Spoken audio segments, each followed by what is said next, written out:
The sea was restless that morning, angry, like it knew what awaited us. Waves slapped the hull of our landing craft, jolting each man inside like a heartbeat gone awry. Saltwater spray mingled with sweat and fear, dripping off helmets and chins. The air was thick with diesel fumes and the scent of wet canvas. I remember it vividly. I'd trained for this moment countless times, thinking I knew what to expect. But nothing can prepare you for the truth of war. Nothing prepares you for the moment when reality shatters every illusion of heroism, leaving only raw, human terror. As we drew closer to shore, the thunder of artillery grew deafening. Explosions blossomed across the beach like deadly flowers, sending plumes of sand and smoke spiraling toward the heavens. Even then, amidst the chaos, I couldn't help but notice how oddly beautiful the sky was that morning. Painted in shades of soft pink and gray, oblivious to the violence below. Then the ramp fell open. All at once, the world exploded into noise and fury. Bullets screamed through the air, rattling against metal, splintering wood, and striking flesh with a sickening thud. Men surged forward, desperately wading into waist-deep water, only to fall under a relentless hail of fire. As a medic, my mission was clear: get to the wounded, save as many as I could. But that beach, Omaha Beach, it swallowed lives faster than we could count. I grabbed my gear, took a deep breath, and stepped into the icy waves, feeling the heavy weight of fear settle deep within my chest. I had no rifle, no means of defense, just bandages, morphine, and a red cross painted on my helmet that might as well have been a bullseye. Yet there was no choice. Forward was the only direction. Ahead lay screams and cries for help. Ahead lay my duty. I pushed onward through the surf, boots sinking into wet sand. Bodies drifted silently in the shallows, eyes wide and staring. Some I knew from training, faces I'd laughed with, faces I'd seen smiling just yesterday, now lifeless, frozen in shock or surprise. Amid the cacophony, I heard one voice rise above the rest, a desperate cry for a medic. Instinct took over. I ran toward that voice. Heart pounding, sand slipping beneath me as bullets ripped past, their angry buzz inches from my ears. It's strange, the things you notice in such moments, details you never forget. A torn photograph fluttering by, letters spilling from a soldier's pocket, floating away on the tide, tiny pieces of lives abruptly halted. When I reached him, he was lying against a twisted barrier of metal, clutching his side, blood pooling in the sand beneath him. His eyes met mine, wide with fear and hope. I knelt beside him, hands trembling but determined, promising silently to keep him alive. Yet promises made in war are fragile things. He was young, no older than 19, freckles still visible beneath streaks of mud and blood. His hand gripped my sleeve, fingers trembling, his voice weak yet pleading. "Doc, I don't want to die." I nodded firmly, more to reassure myself than him. My hands moved fast, cutting away the soaked fabric, packing wounds, pressing bandages tight. The world around me faded to a muted blur, sounds muffled, explosions distant, as my entire universe narrowed to this one life. Bullets kicked sand up around us, each near miss a reminder that death lingered mere inches away. And yet, through sheer force of will or luck, we remained untouched, caught in a surreal bubble of quiet desperation amidst chaos. But sometimes luck just isn't enough. He grew pale beneath my touch, his breathing shallow and rapid. Blood seeped relentlessly through the bandages, staining my hands crimson. Morphine dulled his pain, yet nothing could ease the quiet terror etched into his gaze. I spoke softly, repeating gentle lies I'd rehearsed countless times in training. "You'll be okay, son. Hang in there. Think of home. Think of your folks." His eyes drifted briefly, a ghost of a smile flickering across his lips at the thought. His grip began to slacken. I leaned closer, urging him to stay with me, pleading against the inevitable, but his gaze softened, distant and dreamlike, already slipping beyond my reach.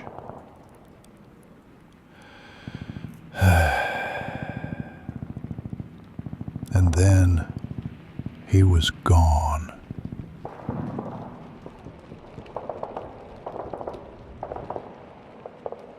There wasn't time to grieve, not then. With trembling fingers, I gently closed his eyes, murmured a quick, broken prayer, and forced myself to move on. The beach was a tapestry of suffering.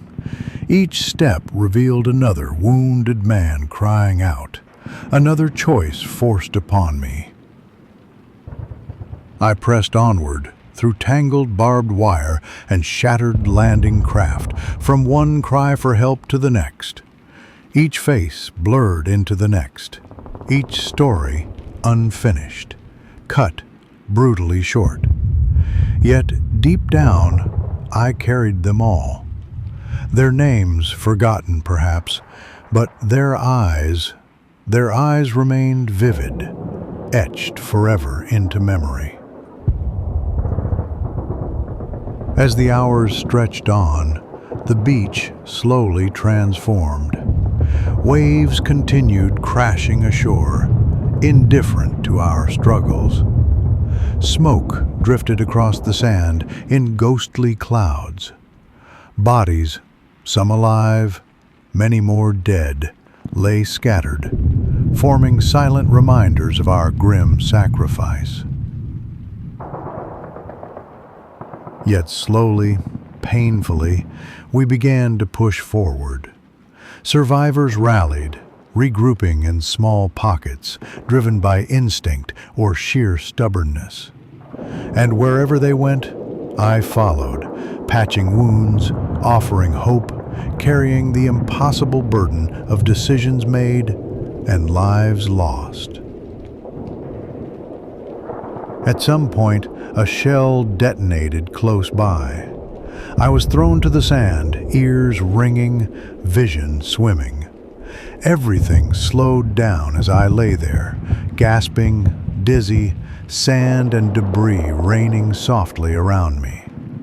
It felt peaceful for a brief, surreal moment. But a cry nearby snapped me back to reality. A soldier, bloodied and bewildered, reached out weakly toward me, his eyes pleading once more for salvation. I crawled toward him, each movement agony, yet driven by a purpose stronger than fear or pain. Funny, isn't it? In that hellish landscape, amid the chaos, violence, and death, I felt a clarity I'd never known before, a profound understanding of life's fragile, fleeting beauty. By midday, exhaustion threatened to break me, yet adrenaline and sheer determination kept me moving.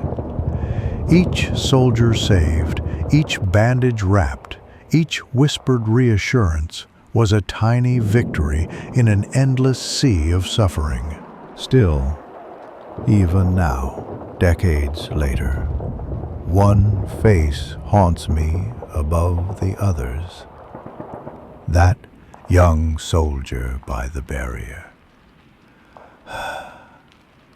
The one life I desperately fought for, but couldn't save. I've wondered often about him, who he was, who he left behind, dreams that ended there on Omaha Beach. War teaches you harsh truths about limits, the limits of courage, endurance, and compassion. And perhaps most painfully, the limits of how many you can save. Yet, even amid sorrow, there were moments of grace. Like the soldier who, despite his own wounds, refused treatment, pointing instead to his friend lying helplessly nearby. Moments like that reminded me of the profound humanity that endures, even amidst horror. Yes, those memories remain vivid. Some nights they still visit me, gentle whispers or sudden jolts, reminding me of the weight carried long after battle's end. Yet I hold them close. Not just the pain, but also the courage, camaraderie, and compassion. It's in those memories that I find purpose, meaning, and perhaps redemption. Still, even now, decades later, one face haunts me above the others. That young soldier by the barrier, the one life I desperately fought for, but couldn't save. I've wondered often about him, who he was, who he left behind, dreams that ended there on Omaha Beach. War teaches you harsh truths about limits, the limits of courage, endurance, and compassion, and perhaps most painfully, the limits of how many you can save. Yet even amid sorrow, there were moments of grace.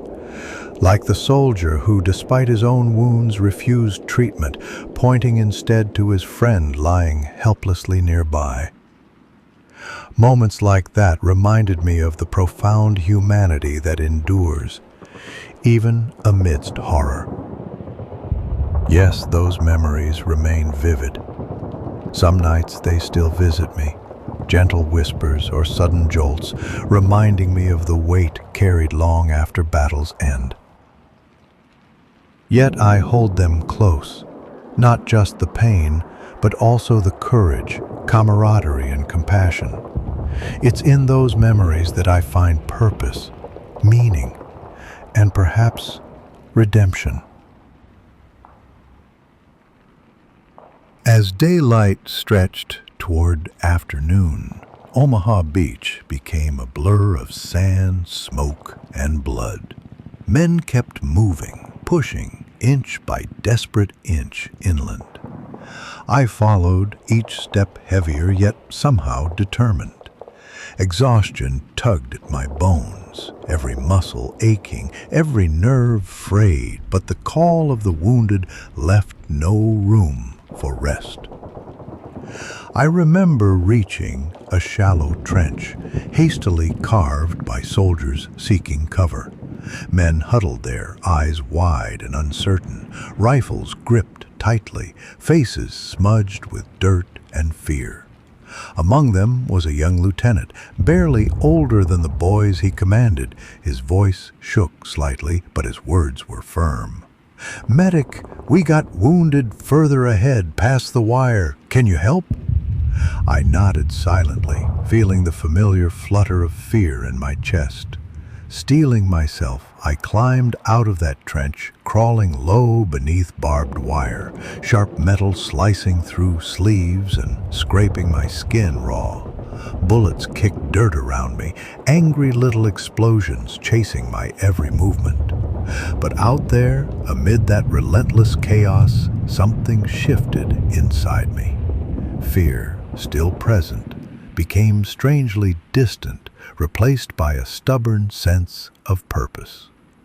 Each wounded man became a beacon, a reason to push forward no matter the cost. Ahead, another cry echoed across the beach, one more soldier clinging to life by a thin thread. I reached him quickly, chest heaving, sweat stinging my eyes. He'd taken shrapnel in his thigh. A brutal wound, ugly and ragged, yet he smiled weakly as I knelt beside him, gratitude shining through his pain. He even cracked a joke, something about the beach being too crowded for his liking.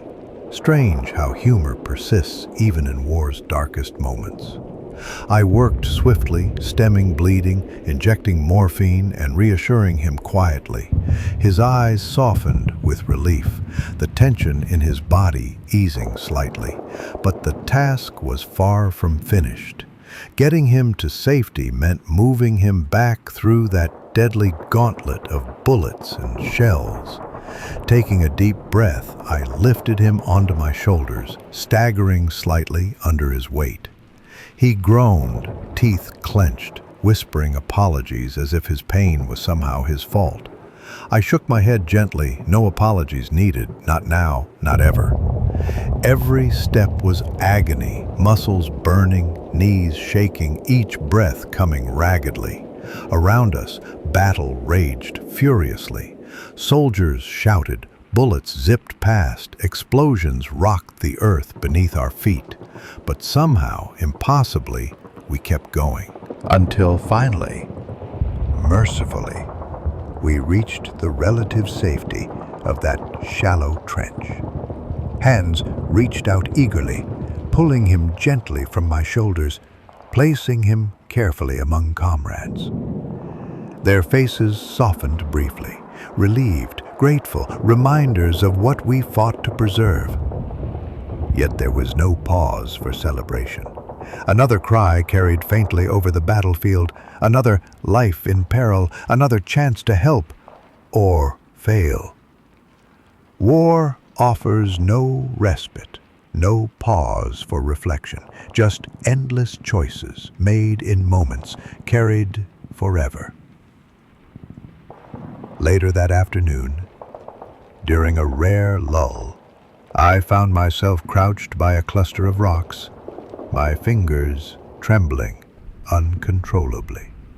Adrenaline ebbed slowly, leaving me hollow, exhausted. My mind wandered to simpler times, to sunlit afternoons back home, gentle laughter echoing beneath peaceful skies. The contrast felt almost cruel. But war has its own relentless rhythm, pulling you back into its brutal grasp just as quickly as it releases you. Before long, another shout pierced the air, shattering my brief escape. Duty called once more. I rose, body protesting, and moved again into the fray. Each soldier reached, each wound dressed, became another chapter etched deeply into my soul. I knew even then that these moments would linger, haunting me, shaping me, long after the guns fell silent. Yet, amid it all, something profound became clear. War reveals humanity at its worst, but also, strangely, at its very best. Courage emerges quietly in ordinary moments. Compassion shines brightest in darkest hours. Each life saved became proof of something greater. Proof of a stubborn goodness persisting even amid senseless horror. And so I carried on, driven not only by duty but by hope. Hope that somehow amidst chaos and loss I could make even the smallest difference. Hope that despite the pain, despite the heartbreak, life would still triumph. But hope, I learned, comes at a cost we all paid dearly that day and would carry with us long after we left those blood-stained sands behind. Evening slowly approached, though it was hard to tell beneath the heavy curtain of smoke and dust. My uniform, soaked through with seawater, sweat and blood, clung coldly to my skin. The sounds around me were quieter now. Sporadic gunfire, distant explosions, muted cries. But each noise was a grim reminder that Omaha Beach wasn't yet done claiming its toll. I remember sitting down for just a moment, leaning heavily against a broken tank track that lay half buried in sand. Fatigue wrapped around me like a heavy blanket, coaxing my eyelids closed. For a brief instant, I drifted, not into sleep, but into a restless twilight, visions dancing behind my eyes. I saw faces from home, my mother's gentle smile, my father's sturdy hands working tirelessly at our small farm. I saw the girl I'd promised to marry, standing beneath a maple tree in golden sunlight, her laughter ringing clearly in my ears. For a heartbeat, I was back there in that safe, quiet world, far away from this nightmare of sand and steel. Then reality crashed back in with another distant cry for help. I shook myself awake, muscles aching and joints stiff, and staggered once more onto weary legs. Ahead, another wounded soldier lay sprawled across the sand, one hand weakly waving in silent plea. I forced myself forward, feeling the pull of duty stronger than any exhaustion. As I knelt by his side, he looked up at me, eyes glazed but aware. He'd been shot in the shoulder, blood trickling slowly through dirt-streaked fingers. He managed a faint, apologetic smile, murmuring softly, "Sorry to be troubled, Doc." Always apologizing, these brave souls, even when fighting for their lives. I worked swiftly, patching him as best I could, steadying his breathing, calming him with gentle words. He told me his name, Jimmy, and as I wrapped the bandage tightly, he spoke quietly of home, of fishing trips by the river, and the scent of freshly baked bread in his mother's kitchen. His voice was soothing, transporting us both briefly away from the violence that surrounded us. In those moments, the war faded slightly, still present, but held at bay by shared memories, quiet words, and whispered dream. When he finally fell silent, eyes closing into grateful, unconsciousness. I sat back briefly, staring at my blood-stained hands. So many lives had passed through these hands today, some saved, others slipping through fingers despite every effort. The weight of each decision pressed heavily, a burden I knew would linger far beyond the day's end.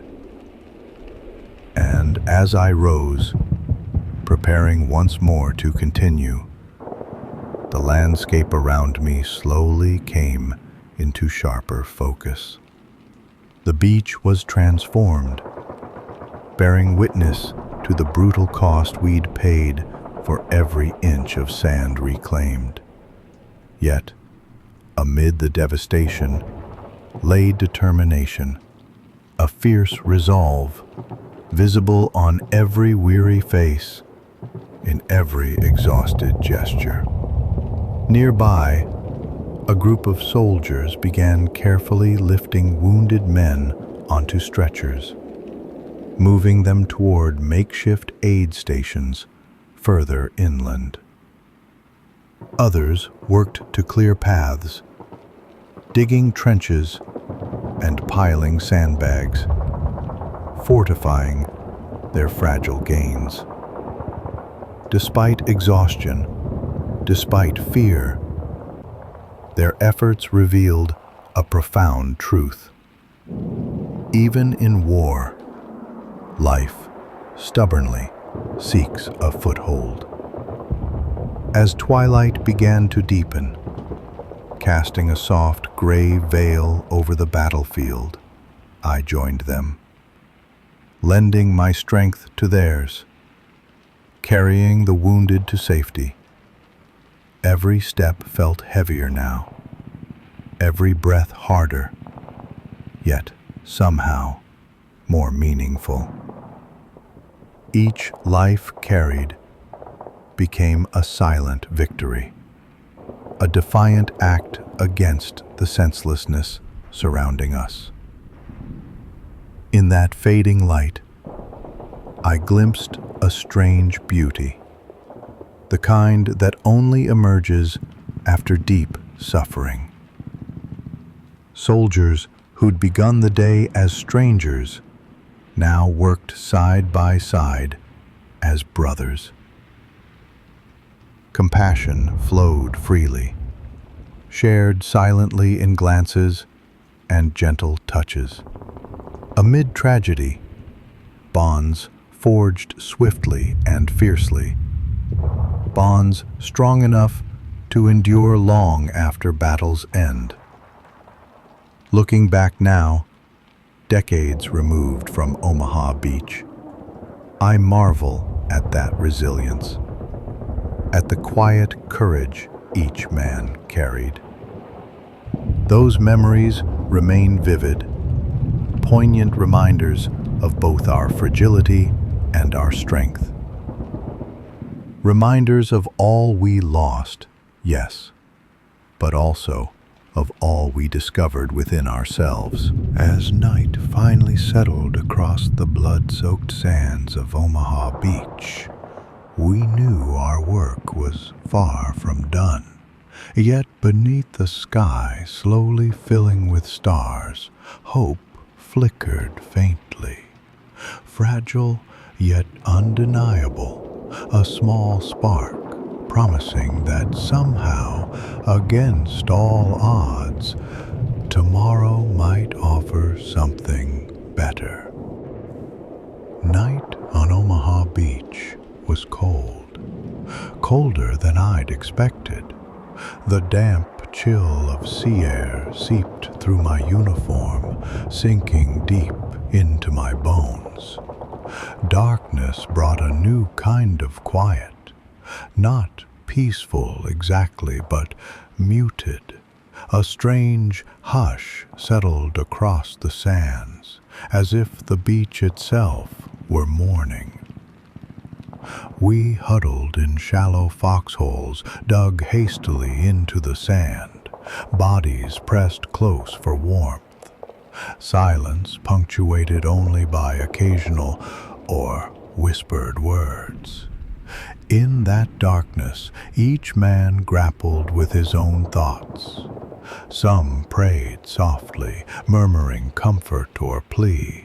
Others simply stared upward, tracing constellations, as if searching for answers among the stars. I sat leaning against an ammunition crate, eyes heavy, body drained. Sleep flirted with me, dancing just beyond reach. Every time my eyelids drifted shut, flashes of the day jolted them open again. Images of smoke, blood, pleading eyes I could never quite silence. As a medic, night offered no true respite. Men wounded earlier began to suffer more acutely now, as adrenaline faded and pain set in fiercely. Quiet punctuated the darkness, low, ragged, that pulled me from my exhausted stupor. I'd rise each time, making rounds, adjusting bandages, checking morphine, whispering quiet reassurances in voices soft as prayers. Strange to think now how small gestures, a gentle word, a comforting hand on a trembling shoulder, held such power. In that darkness, human touch became as vital as medicine. Some men I knew wouldn't survive until morning. I saw it in their eyes, heard it in their fading whispers. Yet, even as hope dimmed, dignity remained intact.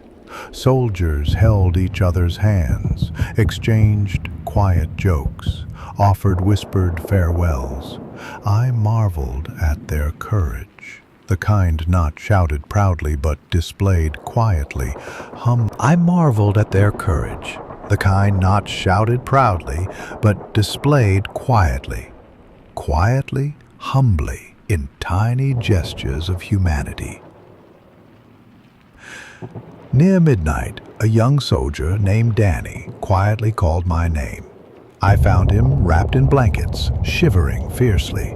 He'd lost a great deal of blood earlier that day, and now fever gripped him harshly. He looked at me, eyes wide, reflecting flickering stars. "Doc," he whispered hoarsely, "can you stay a while?" I sat beside him, resting a comforting hand on his arm. He talked quietly of home, a small farm in Kansas, fields golden under summer sun. He spoke of siblings, laughter around the dinner table, and sunsets painting the sky above endless plains. His voice trembled, but remained steady, anchored by memories far from war's harsh grasp.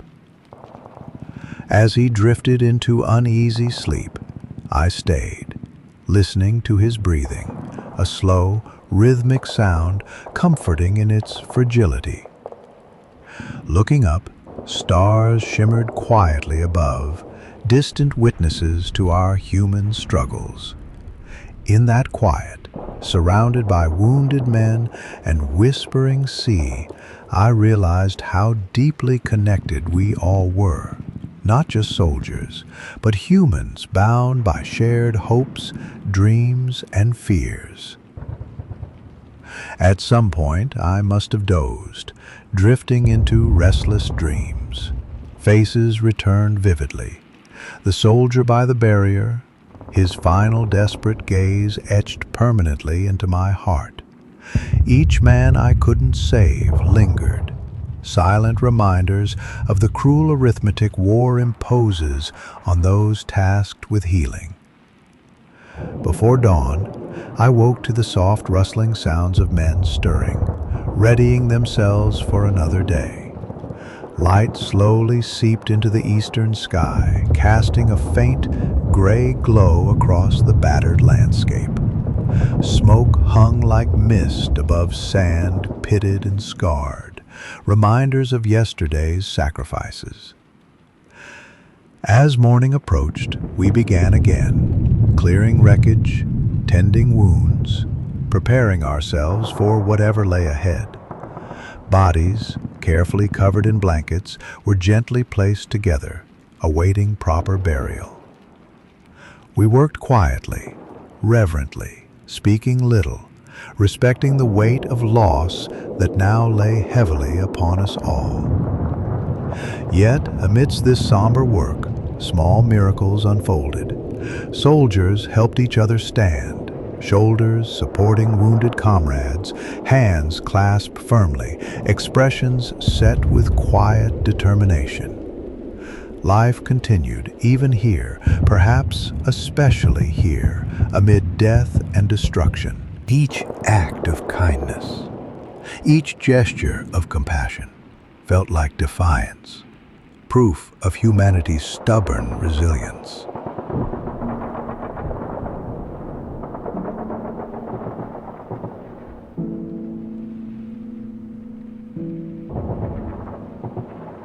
Today, many decades removed from that cold morning on Omaha Beach, I still carry those moments close.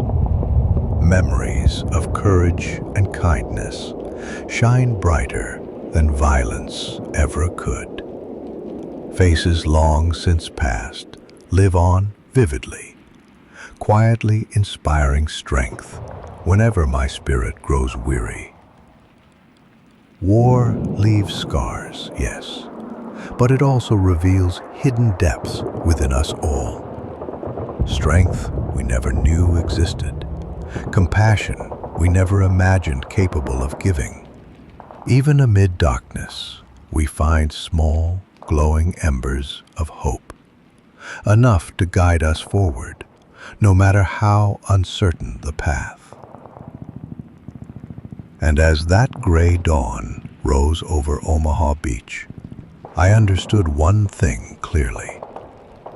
The war might not end today, nor tomorrow, but our spirit, battered yet unbroken, would endure. Morning on Omaha Beach arrived quietly, almost timidly. The sun, hesitant behind layers of drifting smoke, cast a pale, fragile glow across the sand, highlighting the scars left by yesterday's battle. Scattered debris lay everywhere. Helmets, shattered rifles, torn uniforms, letters blown from pockets, stories unfinished. I stood silently near the shoreline, feeling waves softly lap at my boots, staring out toward the horizon. The ocean stretched endlessly, calm now, as if nothing extraordinary had occurred. Yet we carried the truth in our bones, in every exhausted breath we took. With daylight came clearer vision, and with clarity, a sharper understanding of what we'd endured. Soldiers moved slowly, methodically across the beach, gathering belongings, clearing wreckage, digging graves.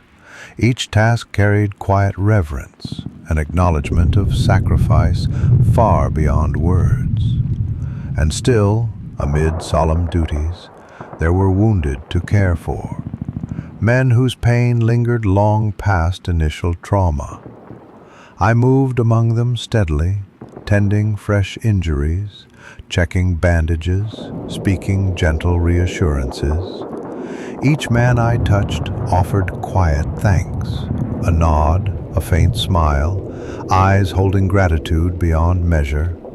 One soldier, a young private named Eddie, joked weakly as I replaced his bandages, saying he'd never complain about chores at home again.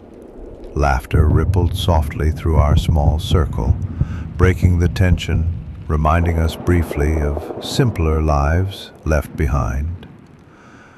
Yet, beneath these quiet exchanges lay deeper truths. Each of us carried invisible wounds, memories fresh and raw, images burned into hearts and minds. Yesterday had stripped away illusions, revealing our own fragility, yet also resilience we hadn't known existed. As midday approached, word spread quietly through ranks. We'd be moving inland soon, pushing further toward villages and fields beyond the beach. The mission wasn't over. Omaha Beach was only the brutal beginning of a much longer journey.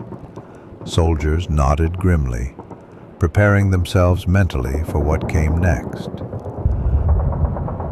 But first, we paused to honor the fallen. Rows of shallow graves stretched along the beach, crosses hastily assembled from wood and steel helmets. A chaplain stood among us, his voice soft yet steady, reciting prayers carried on gentle wind. Faces around me were solemn. Tears silently traced lines down cheeks blackened by dirt and soot. In that solemn moment, I felt deeply connected, not just to men around me, but to those we'd lost. The soldier by the barrier whose name I'd never learned. Danny from Kansas. Eddie. Jimmy. Countless others whose laughter, dreams, and courage filled my thoughts.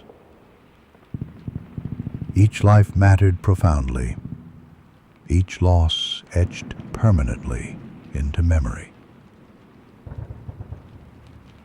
As the brief ceremony ended, soldiers began gathering packs, checking weapons, forming ranks. We moved slowly inland, each step heavy yet purposeful. Behind us lay Omaha Beach, scarred, silent witness to our struggles. Ahead stretched uncertainty, danger, and perhaps hope. Walking beside me was a young soldier I'd patched up earlier, a fresh-faced kid named Charlie, limping slightly but determined. He spoke quietly, admitting softly how scared he'd been yesterday, how he'd nearly frozen, paralyzed by fear. Yet he'd pushed forward anyway, driven by duty and by seeing others move bravely ahead. Listening to him, I recognized courage, not absence of fear, but the strength to move despite it. Courage was the shared heartbeat that connected us all. Hours passed as we moved inland, past ruined hedgerows, burned-out vehicles, through deserted farms that still echoed faintly with memories of ordinary lives disrupted. Occasionally, villagers emerged hesitantly, eyes wary yet hopeful, offering shy smiles or small gestures of gratitude. Even here, life was beginning to reclaim territory long dominated by fear. I carried the memories of Omaha Beach as we marched forward. Faces of soldiers, vivid moments both beautiful and heartbreaking. Each step away from that shore deepened my resolve to honor their sacrifice by living fully, compassionately, never forgetting lessons learned at such cost. Years later, as an old man, reliving these moments, I've come to understand something essential. War changes everyone it touches, marking us with scars, seen and unseen. Yet, amid violence, loss, and chaos, emerged profound humanity, compassion, courage, selflessness, qualities shining brighter precisely because of darkness endured.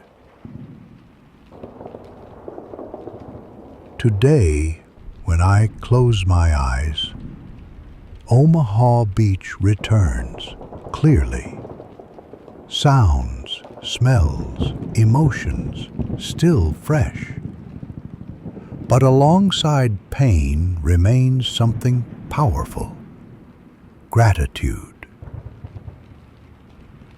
Gratitude for men who fought beside me, for every life touched, every hand held in comfort or reassurance.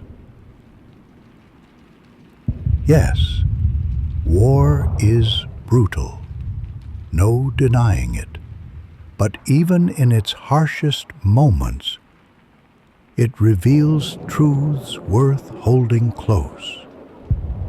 The depth of human kindness, the power of quiet courage, the stubbornness of hope.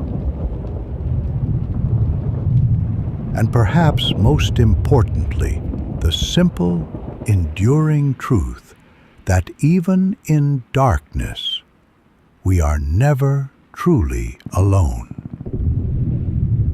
The day wore on, and by late afternoon we'd reached a small orchard, rows of apple trees twisted by shellfire, their spring blossoms scattered like confetti across churned earth. Command decided we'd pause there, regroup before the next push. For a medic, a pause means turning an orchard into a field station.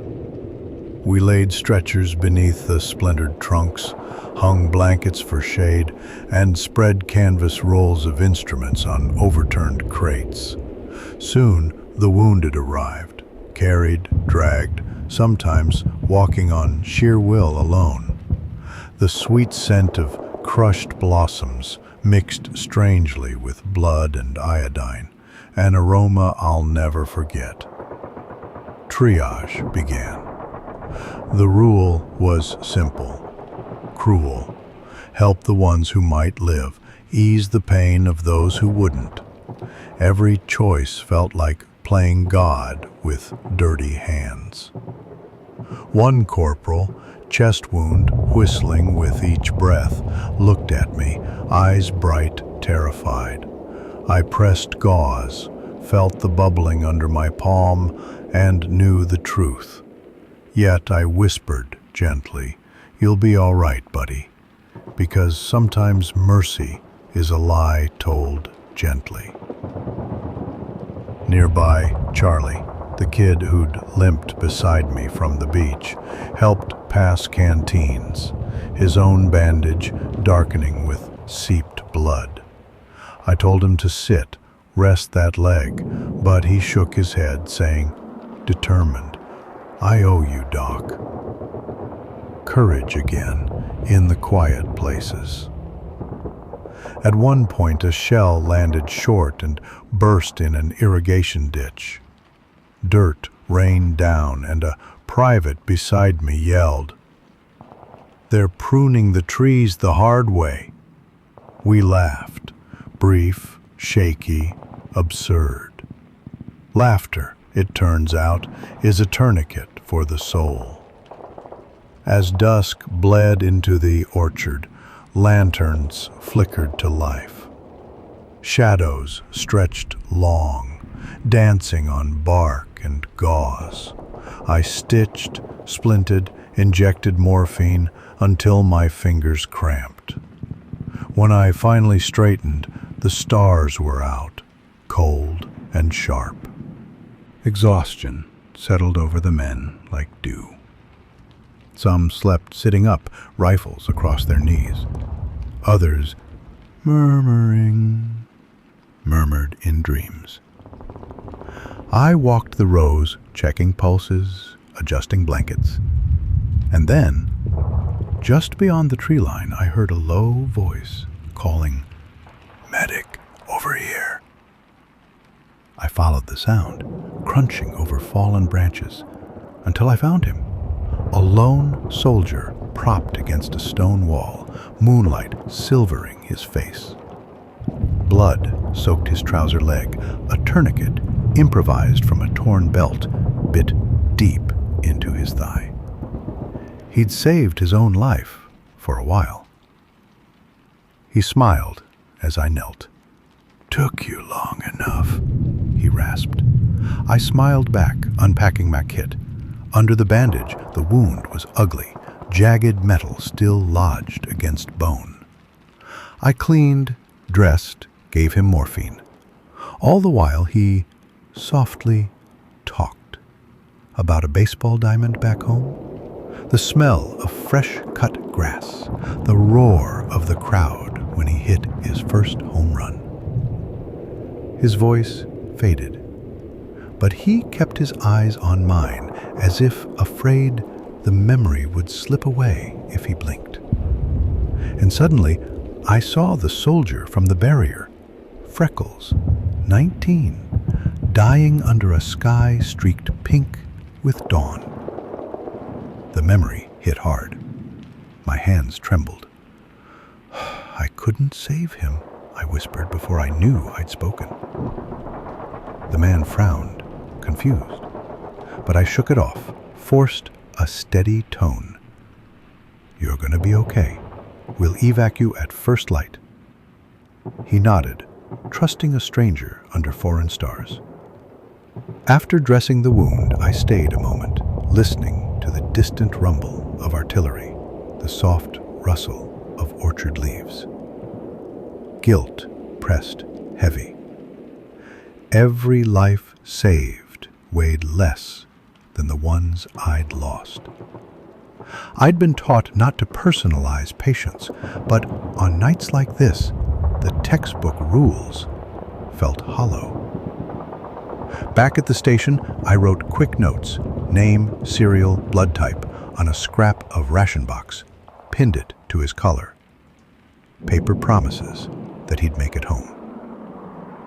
Then I sank beside a tree, head in my hands, and allowed myself one silent minute to breathe. In that minute, the orchard smelled almost peaceful. The war felt distant, an illusion, of course, but a welcome one. I thought of the ocean, its restless roar now far behind us, and of how far we still had to march. A single star fell across the sky, tracing a brief, burning arc. I took it as a sign, or maybe just a reminder, that everything, even pain, is fleeting.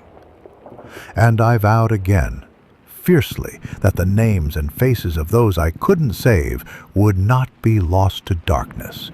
I would carry them, honor them, let their memories sharpen my compassion rather than harden my heart.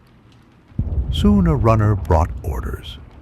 At dawn, we'd push toward the next ridge. I gathered my kit, slung the straps over aching shoulders, and stood. Around me the orchard glimmered with lantern light, soldiers breathing in uneasy sleep. The night was far from over, and neither was the war. But I felt something steady inside me. Fragile, yes, yet unbroken. A quiet resolve, born on a blood-soaked beach, tempered beneath shattered apple trees, carrying me forward into whatever tomorrow would demand. Dawn crept into the orchard in hushed shades of silver gray. Dew clung to torn blossoms, and the air tasted of wet soil and cordite. We rose, stiff-limbed, slinging packs that felt twice as heavy as yesterday, every strap dark with dried blood and sea salt. Orders came quiet and firm.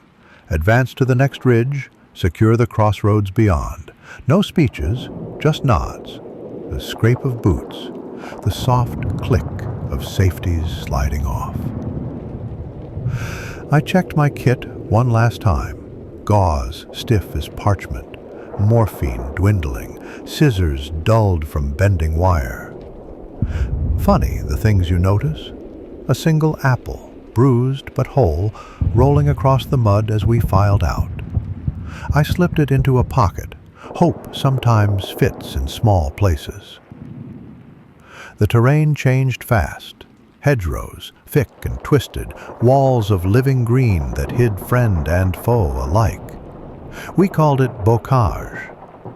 I'd come to curse that word before week's end. Visibility shrank to a tunnel, all shadows and sudden noise. My pulse drummed in my ears as loud as any artillery. Halfway up a narrow, sunken lane, a crack echoed. Rifle. Close. The point man dropped, clutching his neck. Instinct yanked me forward. I slid on knees slick with dew, feeling thorns rip my sleeves. Bullets snapped overhead, leaves spitting in green confetti.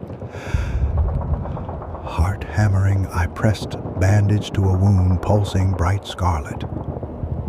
His eyes locked on mine, wild with that primal question, am I going to die? I answered with pressure and a lie I hoped would become truth. Not today, soldier. Keep breathing. That's it, good man. Smoke grenades blossomed, and the squad flanked left, rooting out the sniper. The lane fell eerily quiet, broken only by my patient's raspy breaths. When stretcher bearers arrived, I sent him back, tucked the apple into his pocket for luck. Moments later, we pushed on, deeper into tangled green. Sun climbed, air grew thick, sweat stung cuts I'd forgotten. Somewhere ahead, a firefight crackled, but in bocage, sound plays tricks, 1 minute distant, the next in your lap. We rounded a bend and nearly stumbled over him. A lone German youth, maybe 16, uniform too big, rifle abandoned. He clutched his stomach, blood soaking Feldgrau wool. Terror widened his eyes when he saw my Red Cross helmet. For an instant, I saw myself at 16, skinny farm kid who'd never left county lines. Then the illusion shattered under the weight of now. War turns mirrors into enemies. I knelt anyway. Hands remembered their purpose. Cut cloth, probe gently, packed the wound. He trembled but didn't resist. His breath hitched. "Mutti," he whispered. "Mother." One word, same in any language. Charlie muttered, "Doc's patching the enemy now. Figures." I shrugged, matter-of-factly. "Bleeds the same, doesn't he?" Charlie nodded, limped away to pull security, and that was that. The boy's pulse steadied under my fingers. I tied a tag to his tunic, PW, abdominal, morphine half. When medics from the rear arrived, I handed him off, meeting his frightened eyes with the smallest smile I could muster. Mercy is its own ration. Give it when you can, hoard it when you must. Gee. By late morning, the ridge loomed, a rise crowned with shattered oaks. Machine gun fire stitched the crest, and we hit the dirt. Artillery whomped behind us, shells whistling overhead to pound the ridge. Earth shook, dust choked lungs. In that chaos I crawled from man to man, plugging holes with whatever remained. Field dressings, sleeve strips, even a sock once, clean enough after a rinse in canteen water. A blast tossed me against a root. Stars burst behind my eyes. When vision cleared, I tasted iron, bit my tongue. But a sergeant nearby screamed, leg mangled, so I crawled again, ears ringing, weighed down by more than gear. Hours blurred. At last the gunfire tapered, replaced by shouts.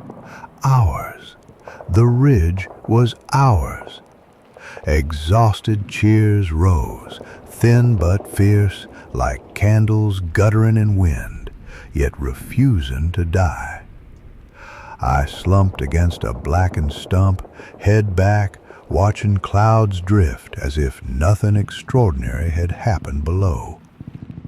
That's war's cruel magic.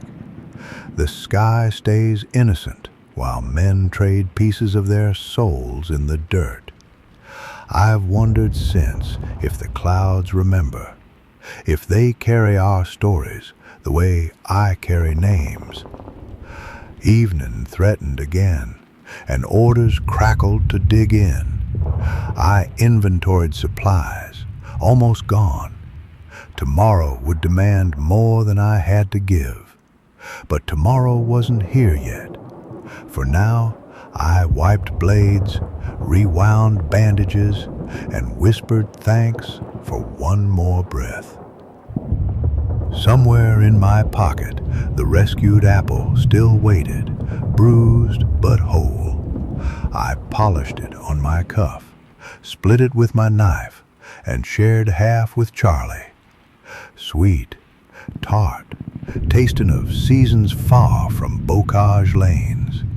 A reminder that beyond hedgerows and beaches, orchards still bloom for those left to see them. We chewed slowly, watching the first stars appear, and tried, if only for a heartbeat, to imagine a future where apples weren't a luxury and boys didn't bleed out under foreign trees. Night drifted over the captured ridge like ink spilled across parchment. We worked by starlight, shovels biting soil, helmets clinking rock, digging foxholes deep enough to cradle exhaustion and shallow hopes. Lanterns stayed dark. A single match could call down iron rain. I knelt in one of those fresh pits, fingernails caked with mud, and let the silence press close. Wind threaded the ruined oaks, carrying a melody of distant guns, low, relentless, like a drummer who refused to rest. Each thud reminded me that victory on a map was merely borrowed time. Across the line, Charlie cursed softly, twisting as pain lanced his wounded leg. Supplies were thin. I'd used my last sulfa packet hours ago. Improvisation became doctrine. Boiled water, field dressing cut into quarters, a prayer that infection would spare him. Pained. "Hurts worse than Mama's switch," he joked, through clenched teeth. I smiled, dabbed iodine. "Then you'd better behave." He chuckled, one bark of laughter that left him sweating. Humor is cheap morphine. It blunts what medicine can't reach. After tending him, I crawled the line, checking pulses, replacing bandages turned russet by fresh seepage, murmuring names so men remembered they were still more than dog tags and duty. One private, barely conscious, pressed a letter into my palm, edges soft, words smudged, weakly. "If I don't," he began. I closed his fingers gently around it, reassuringly. "You'll deliver it yourself," I said. Not a promise, an anchor. When I returned to my hole, the stars seemed nearer, as though curious. I fished a stained notebook from my pack, its cover warped by seawater. My hand shook as I wrote, June 8th, Apple Orchard Ridge. We held. Supplies low. Spirits uncertain. Saved 6, lost 4. Faces blur, names cling. Charlie stable. Still see the boy on the beach. Writing bled the poison. Ink for sorrow, paper for confession. A sudden flare blossomed far off, lighting clouds from below. Brief daylight revealing the torn world in stark relief. In that flash I saw shadows of men slumped in trenches, rifles resting like tired shoulders. Saw broken trees reaching up as if begging the heavens to explain. Then darkness swallowed everything again, and the night smelled of damp earth and cordite. Sometime past midnight, Medivac jeeps rattled up the slope, headlights hooded, engines growling like restless bears. We loaded the worst cases first, lifting stretchers on numbed arms. Charlie gripped my wrist as I straightened his litter. "See you at the rear, Doc?" I squeezed back, reassuringly. "Count on it."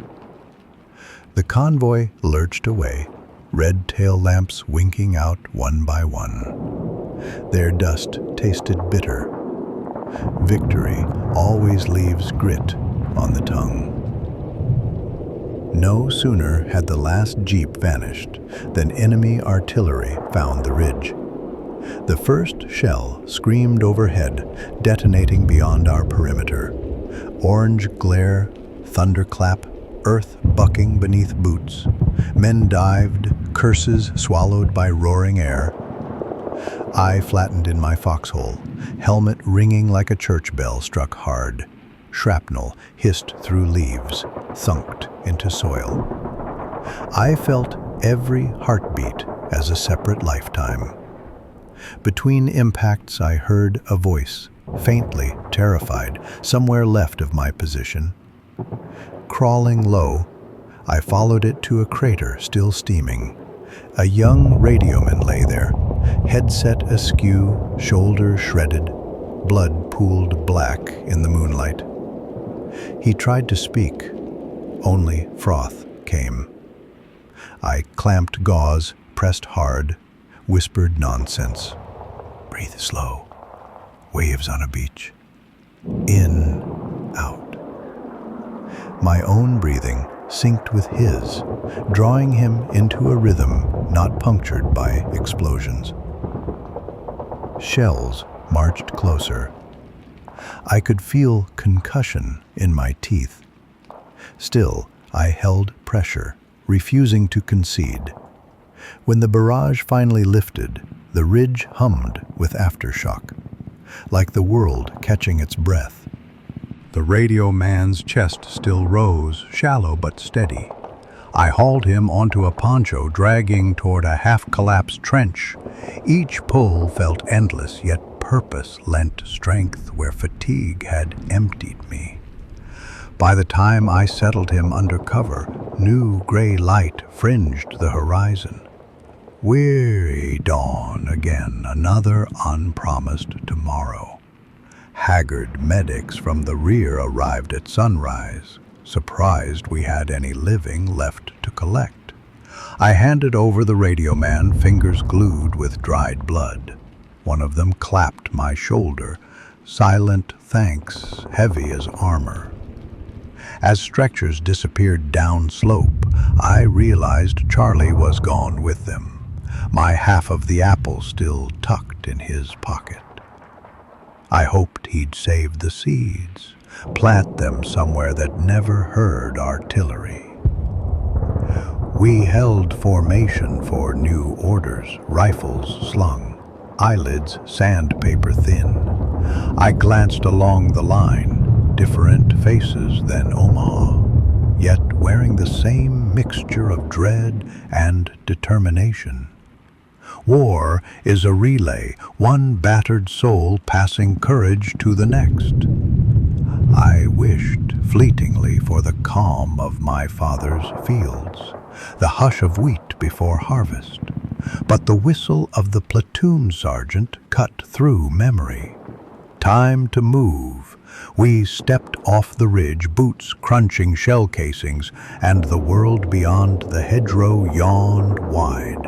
Rolling pasture, stone cottages, a ribbon of river shimmering in early light.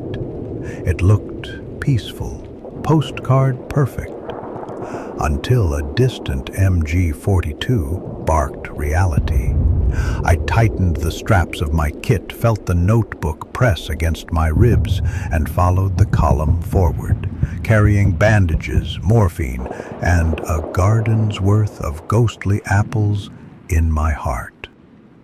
The river shimmered ahead, narrow, reed-lined, hardly more than a lazy stream, but its far bank was enemy ground, and every ripple felt dangerous. We advanced by bounds, hedgerow to hedgerow, boots soaking in dew and mud, hearts thudding time with distant bursts of machine gun fire. I kept to the rear of the column, scanning for the sudden slump, the cry that meant someone had been hit. The kit on my back felt lighter than yesterday because supplies were low, not from any miracle of rest. Halfway down the slope, a mortar round whistled, exploded short, flinging shards of earth and iron. A private in front pitched sideways, clutching his ear, blood pouring between his fingers. I sprinted, skidded to my knees, pressed compress to stem the crimson flow. "Can you hear me?" I yelled into his good ear. He blinked, dazed but nodded. Small mercies, shock hadn't stolen him yet. I slid a packet of sulfur, my last, under the bandage wrapped tight, and shouted for 2 riflemen. They carried him rearward, faces grim, as the platoon pressed on. We reached the water, crouched beneath willow branches, waited for scouts to find a crossing. The air smelled of algae, fresh and almost friendly. Cruel contrast to gunpowder in every breath behind us. Charlie would have whistled here, I thought, some cheeky tune to cut tension. I pictured him tucked safe on a cot, apple seeds in a tin cup, and let the image bolster me. Scouts signaled. A fallen tree farther upstream offered passage. We snaked along the bank, single file, silent except for gears scraping bark. One by one, we balanced across the slick trunk, arms out, rifles slung.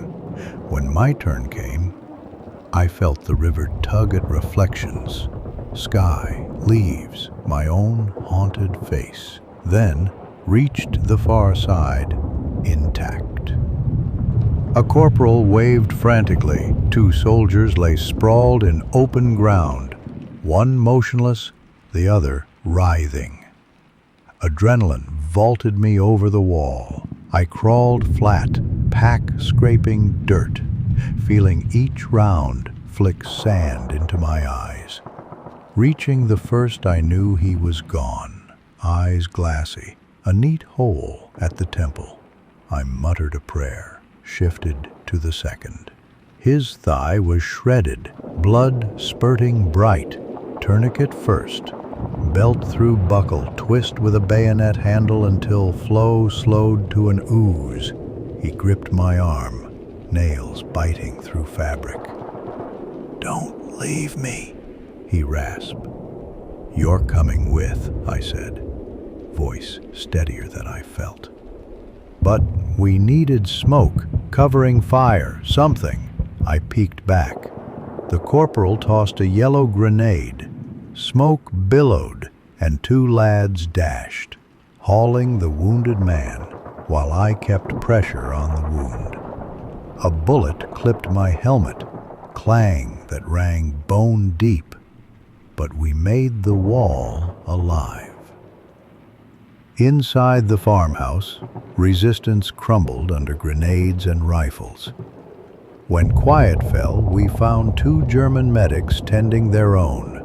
They froze at my red cross, unsure. I gestured, "Keep working."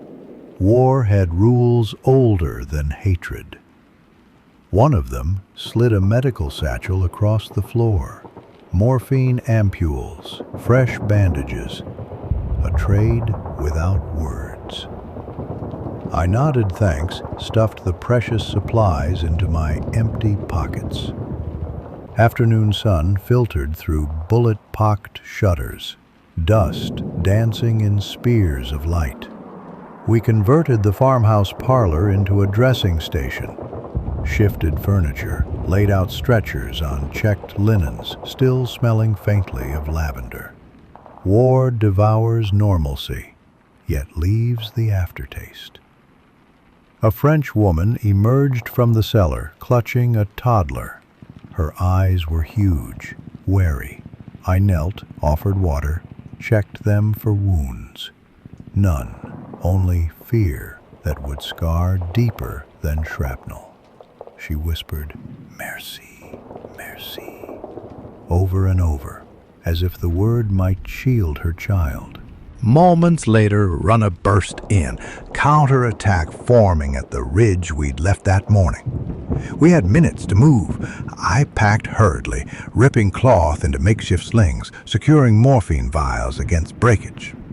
We evacuated patients on doors torn from hinges, loaded them onto a commandeered farm cart, horses wide-eyed but steady. As the first shells landed in the orchard behind, we creaked back toward the river, hooves splashing panic into shallow water. The cart jostled. Bandages loosened. Men groaned. I crawled along planks, tightening knots, comfort louder than explosions.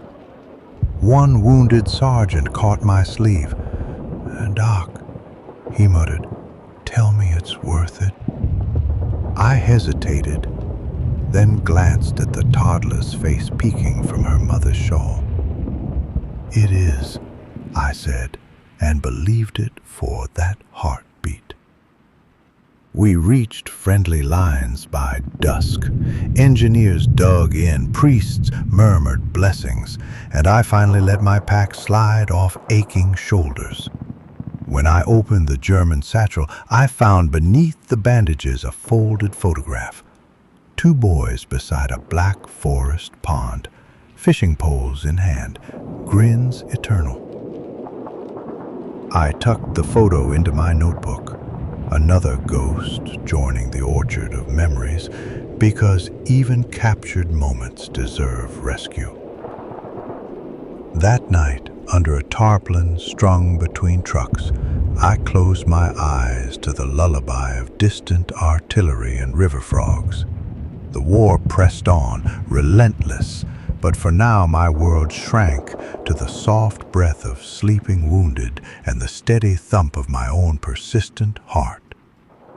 And in that fragile hush, I dreamed not of beaches or blood, but of orchards blooming untouched, children laughing in sunlight, and apples ripening in peace. I promised myself to see again. Morning sunlight seeped through the gaps in the tarpaulin, turning dust motes to gold. I rose stiffly, joints creaking like old barn doors, and rinsed dried blood from my hands with water that tasted of rust and river weed. A line of ambulatory wounded trudged toward the rear, bandaged heads, arms in slings, eyes glazed, yet grateful. I watched them go, silent parade of survival, and felt a flicker of relief, quickly tempered by the knowledge that fresh casualties would replace them before noon. Orders came. Seize the hill overlooking the crossroads at St. Pierre. High ground again, war's favorite prize. I refilled canteens, tucked the German morphine into my breast pocket, and joined the column winding between hedgerows heavy with morning mist. Larks sang overhead, indifferent. Their bright notes seemed almost insolent against the memory of last night's shelling. A private ahead, nature didn't get the memo, huh? I almost smiled. Half a mile in, the point squad triggered a mine, blast like thunder underfoot. Dirt, metal, and human cries erupted together. I sprinted forward, lungs burning, found 3 men down. One was already gone, chest cratered. The second clutched a wrist, now nothing but shredded sinew. The third, eyes wide, stared at 2 feet separated from his legs. Shock can kill faster than blood loss. I slapped tourniquets high and tight, forced the legless man to focus on my voice. Name, where are you from, favorite meal?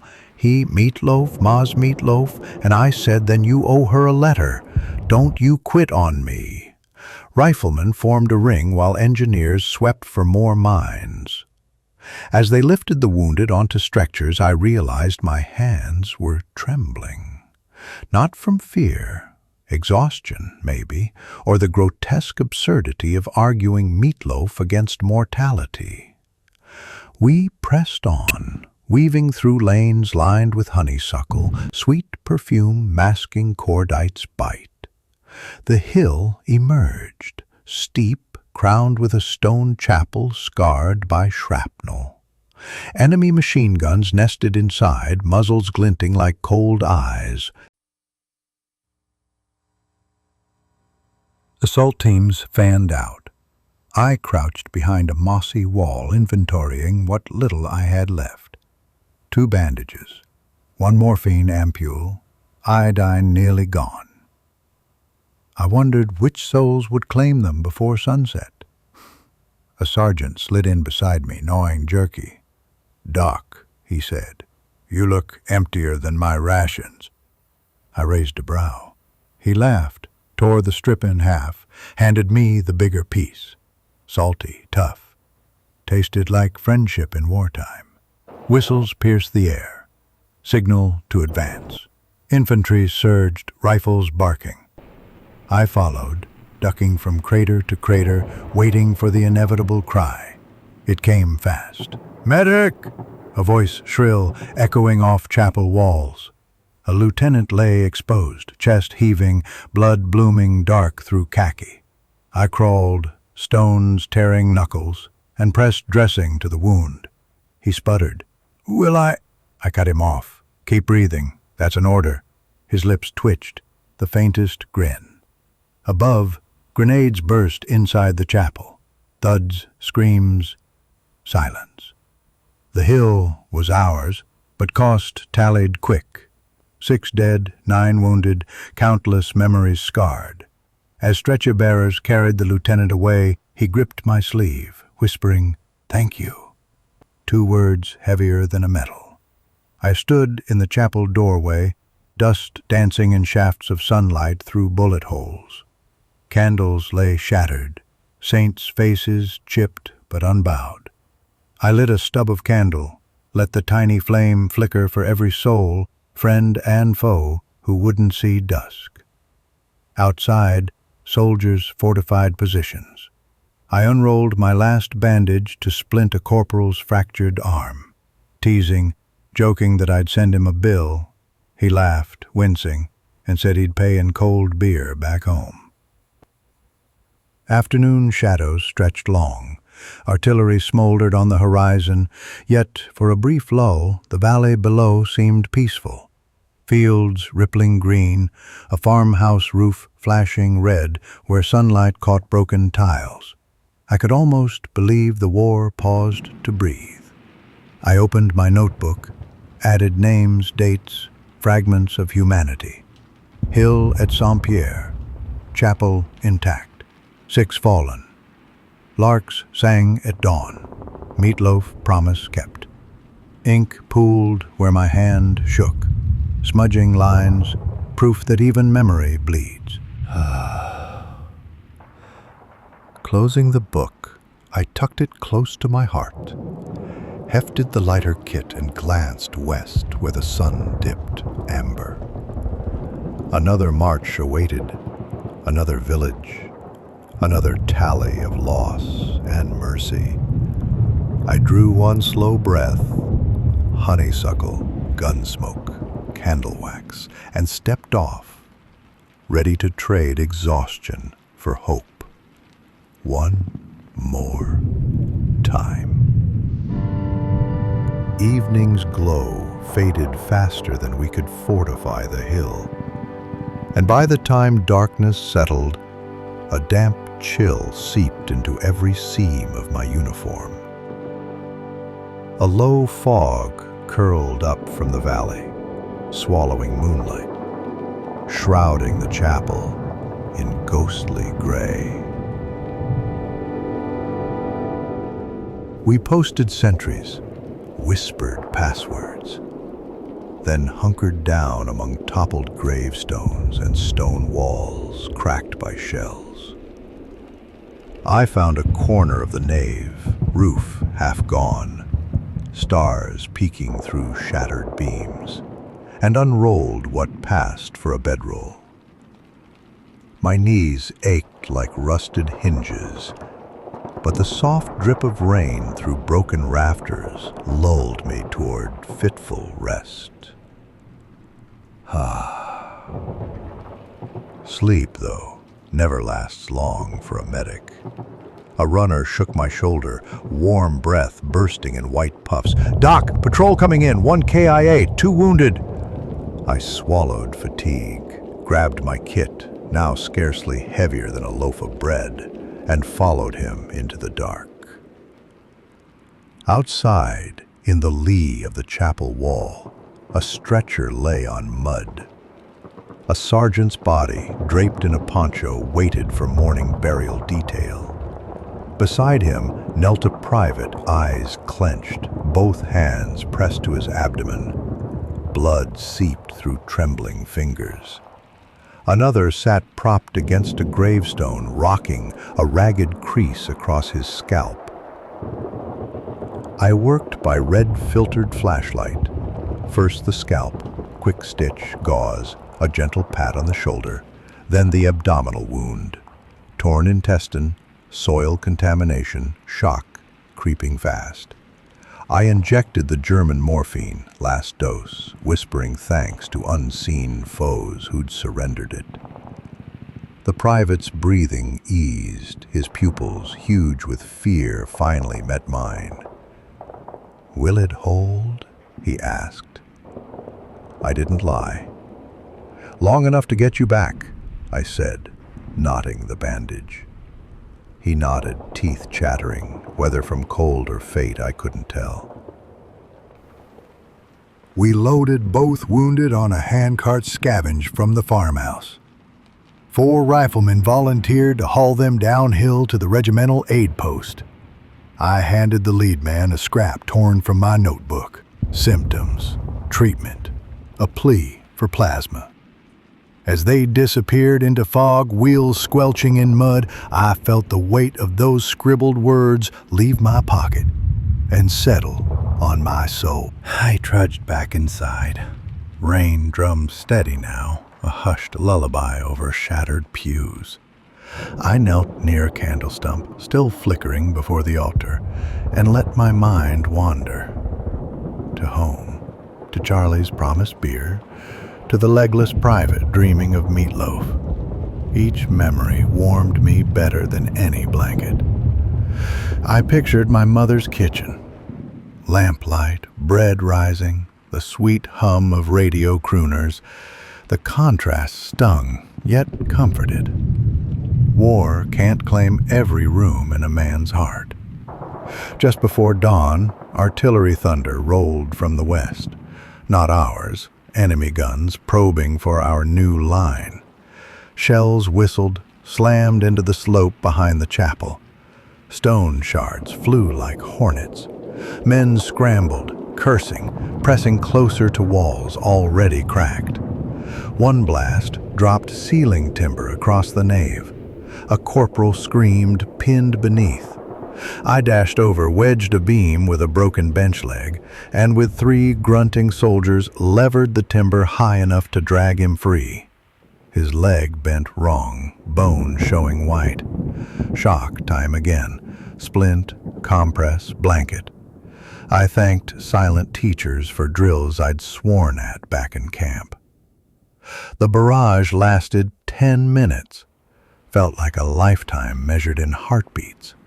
When it stopped, night seemed louder for its absence. We checked casualties. 2 serious, 4 light, none fatal. A victory, though the air still smelled of blasted stone and burned saints. At sunrise, fresh orders arrived. Hold the hill until engineers emplaced artillery observers, then push toward San Martin Forest. No rest for the weary, cliché proved true. I tallied my meager supplies: 2 compresses, half a roll of tape, iodine dregs, a single morphine syringe borrowed from a rifleman's emergency kit. I exhaled slowly. Even hope felt rationed. A young replacement, face smoother than a church bell, noticed my empty pouch and offered his chocolate bar. Curious. "Trade?"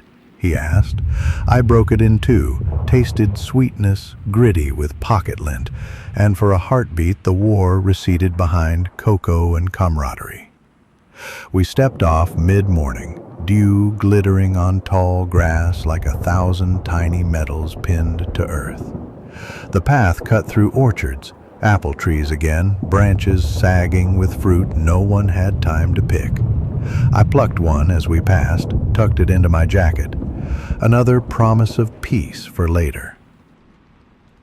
Halfway to the forest edge, rifle crack echoed. Sniper. The column froze. A private toppled, hand clasping throat. I dropped beside him, thumbed pressure on the carotid nick, felt warm pulse against aching palm. Soldiers laid suppressive fire while I wrapped the wound, voice low, steady. Breathe with me. In, out.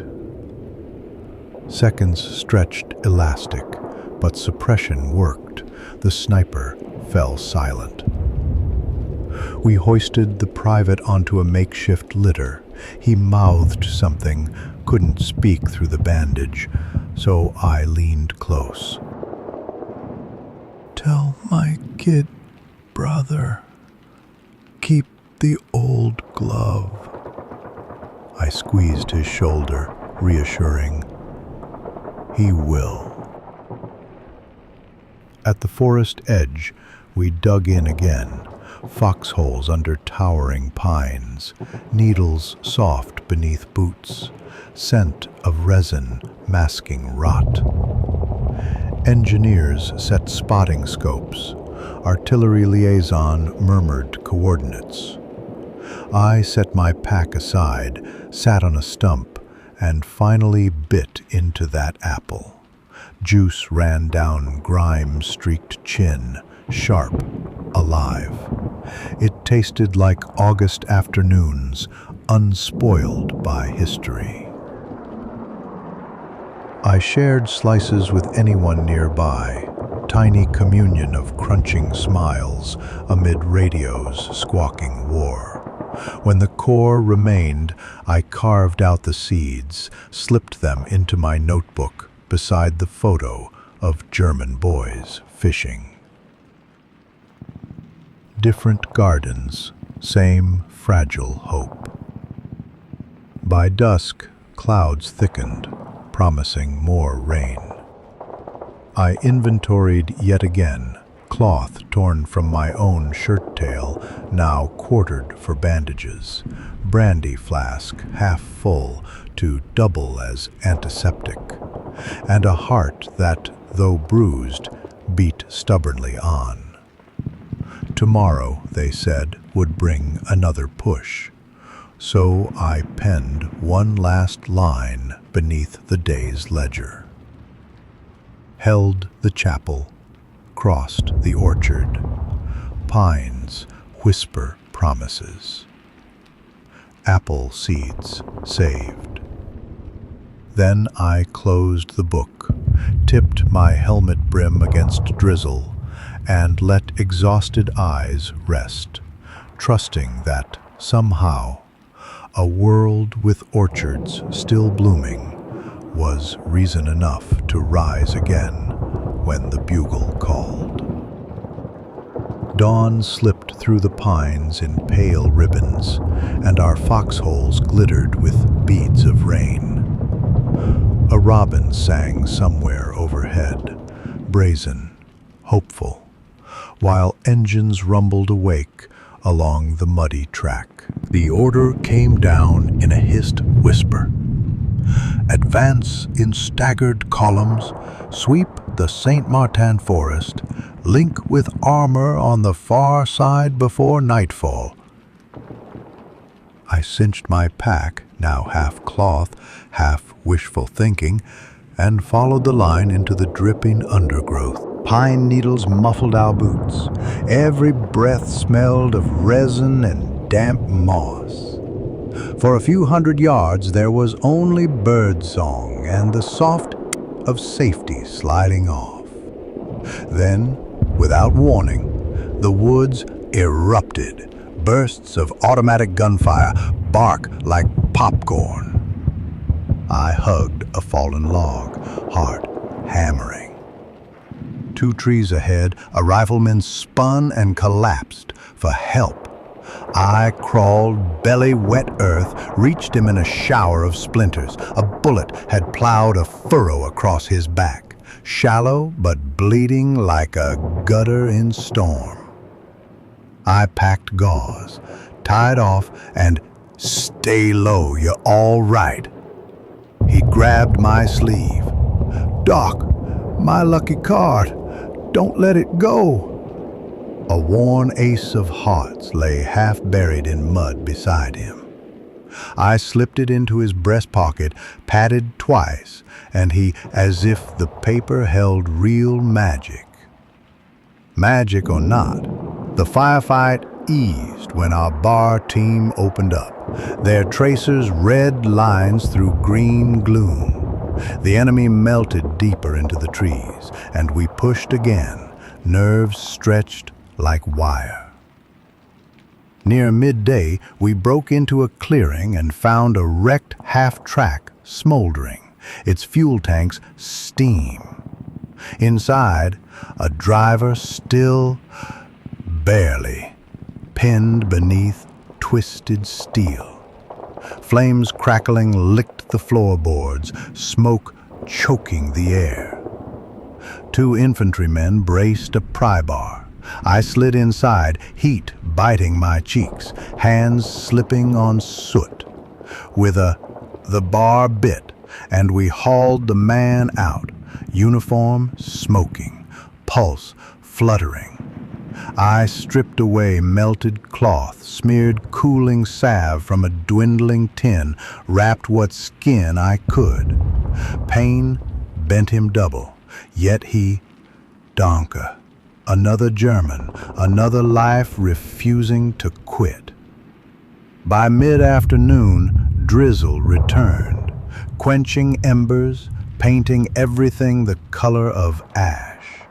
We strung ponchos between trees, turned the clearing into a makeshift aid post. My last roll of tape vanished on a shattered collarbone. Iodine ran dry on a jagged thigh. When supplies end, ingenuity begins. Moss for padding, ration tins for splints, courage for anesthetic.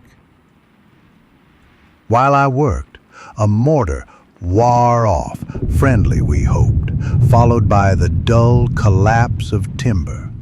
War kept time like a broken metronome, unpredictable and relentless. Evening crept close, forest growing blue and indistinct. A runner arrived breathless with news. Ammo drop inbound, medkits included. Relief tasted almost sweet.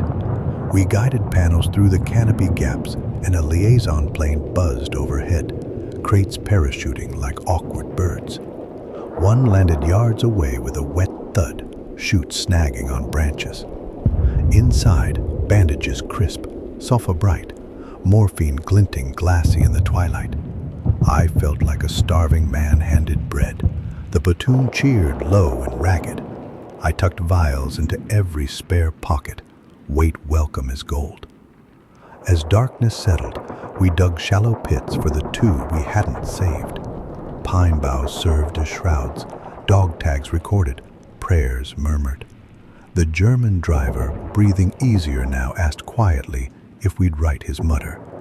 I promised, took his address, folded it beside the apple seeds and the fishing pond photo. Strange company, yet somehow fitting.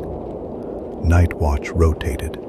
I sat on a stump, back against a broad trunk, notebook balanced on a knee. Rain dripped steady, steady, like seconds. I added lines. Forest dark as cellar. Ace of hearts returned. Flames, smoke, danka. Ink bled in tiny blooms where raindrops struck, turning words into half-remembered dreams. A private shuffled over, handed me a dented harmonica. "Figure you earned a tune, Doc." He wheezed a lopsided lullaby, notes thin but warm, while frogs chimed from a nearby pond. For 3 minutes the forest felt almost human again. When the last note faded, I leaned my head back, eyes tracing the invisible canopy. Somewhere beyond the branches, stars burned on, indifferent yet reassuring. Tomorrow we'd march, bleed, save, and lose again. But tonight, wrapped in pine and harmonica echoes, I let exhaustion claim me, trusting the seeds in my pocket and the stubborn grace of strangers to remind me why I'd rise before dawn. Dawn arrived as a dim, milky glow, no sunrise, just night thinning into pale mist. The forest dripped from every needle, and our breath came out in white ghosts. Someone cracked a joke about needing gills. Laughter was soft, brittle, but it held, serious. We broke camp quietly, leaving only matted pine duff and 2 wooden crosses.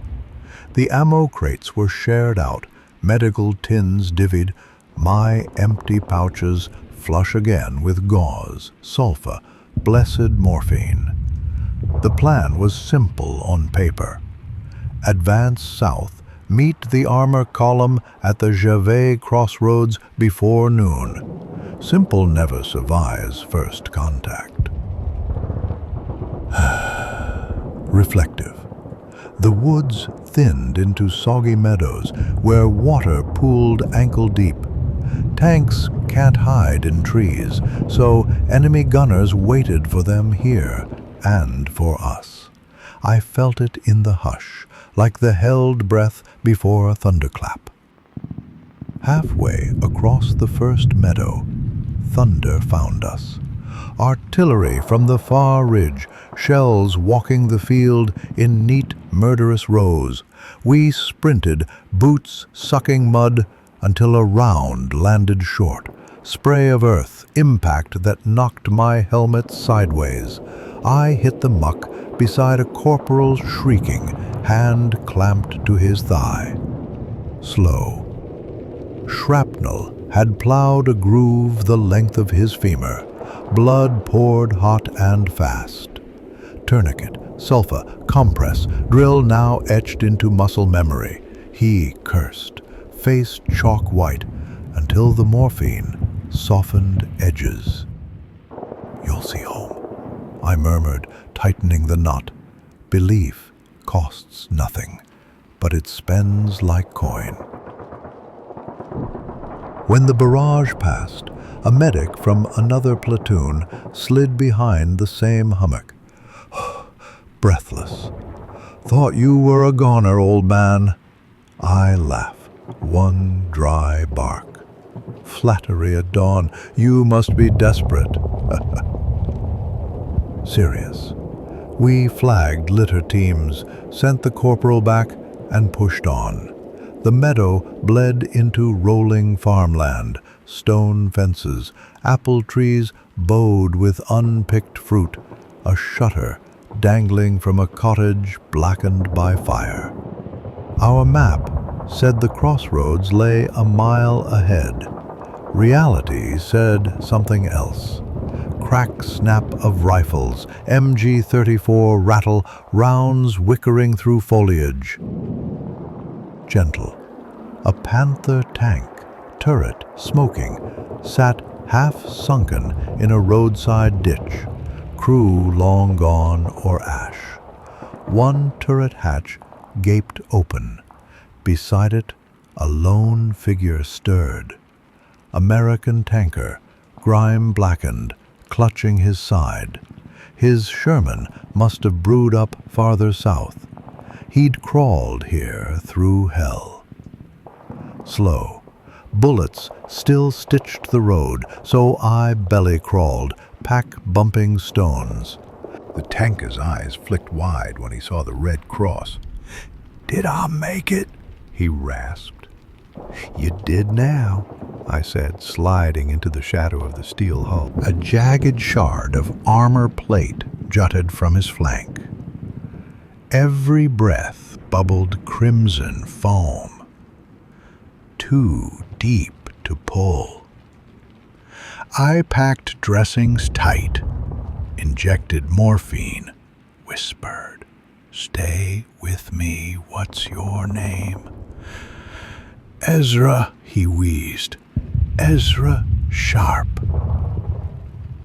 I told him it sounded like a jazzman's stage name. He almost smiled.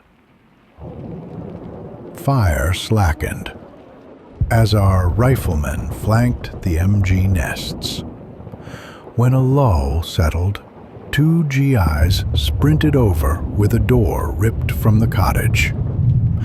We slid Ezra on, ropes for handles. As we lifted, he pressed something into my palm. Small, soot-smeared harmonica. "Carry the tune, Doc." Then he blacked out. We reached the crossroads near noon. Armor engines idled, hulks striped with dust and victory soot. Medics from the 3rd Armored took Ezra. Fresh plasma already hanging from a turret hook. I watched the drip start, felt a knot loosen in my chest. One kept breath. That's the measure of a day. No rest. A farmhouse just east still traded shots with pockets of resistance. I joined a litter squad moving in. Inside, smoke and plaster dust hung thick. A boy, couldn't be 16, lay under an overturned table, both legs mangled. German uniform, tears cutting clean lines through soot. He stared, big-eyed, while I knelt. I spoke no German beyond first aid phrases, but I didn't need words. Pressure, bandage, a soft hum of the hymn my mother sang at bedtimes. His breathing slowed, eyes glistening, fear yielding to something like wonder that an enemy's hands could mend.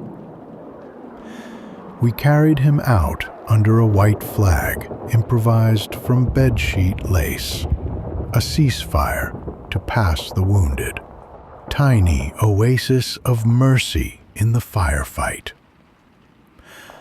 Outside, tanks growled forward, engines drowning any answer the boy's whispering lips might have formed. By late afternoon, clouds banked west, thunderheads swollen with summer rain. The line surged beyond the crossroads, but command held medics back to sort the living from the lost. We laid the fallen in neat rows behind the burned cottage, dog tags tied with string, upcoming prayers in silence only. I found a moment to sit on a low stone wall, harmonica in hand, Ezra's gift, warm from my pocket. I wiped the soot, tried a note, thin, warbly but true. Another medic chuckled. "Play something they'll hear in Berlin." I puffed a ragged blues scale. Across the yard, heads turned. weary faces softening. Music slipped between ruins, stubborn as dandelions in cracked concrete. When I stopped, rain finally began, slow, cooling, washing blood to rust in the dirt. I opened the notebook. Crossroads held. Ezra sharp breathing. German boy saved under lace flag. Harmonica blues met thunder. Ink blurred where drops struck, but the words remained legible enough. Memory moored against oblivion.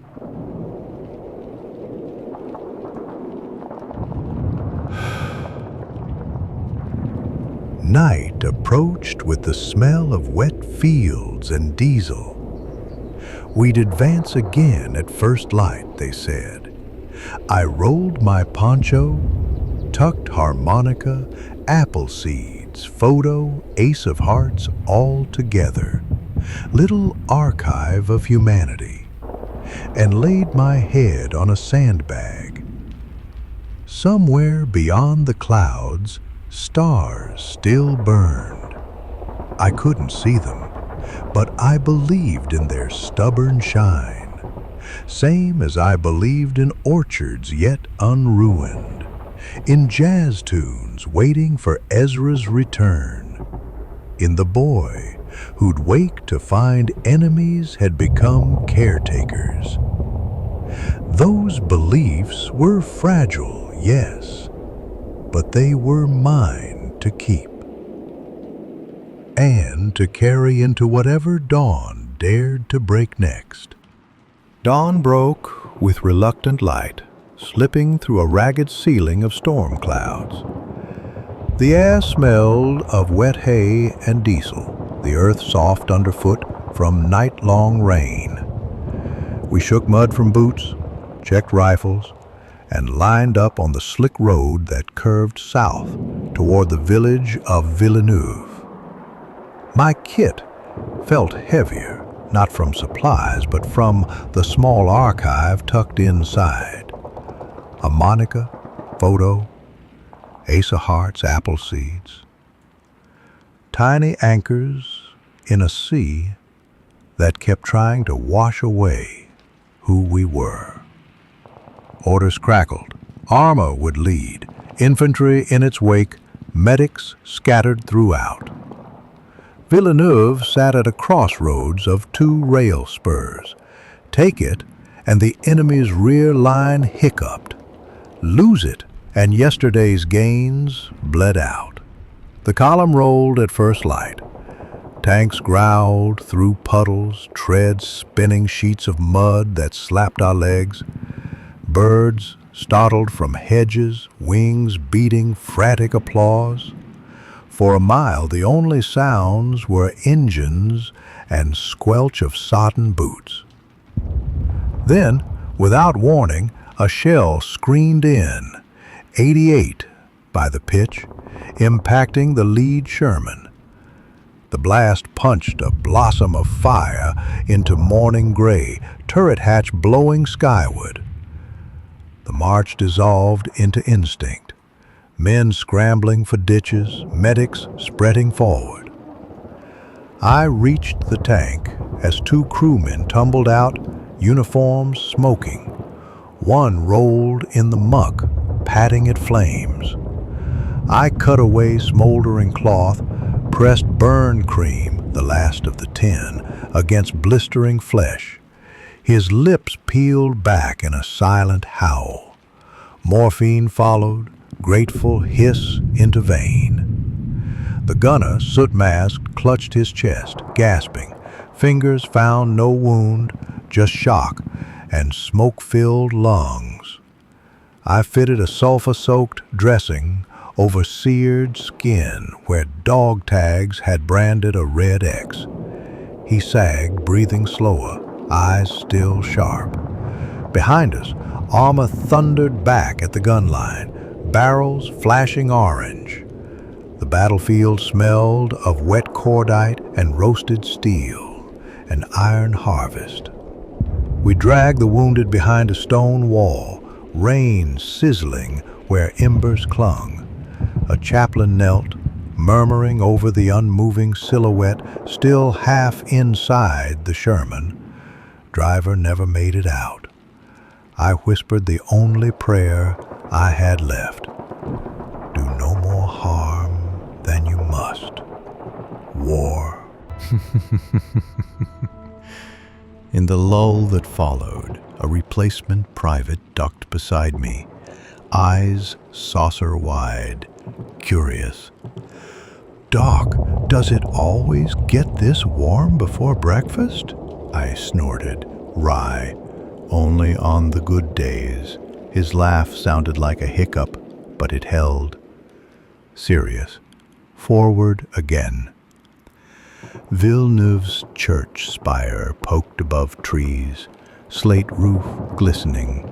A sniper cracked from somewhere high. The round pinged my helmet, snapped clean through a branch. Adrenaline flogged me forward into a doorway where 3 riflemen flattened.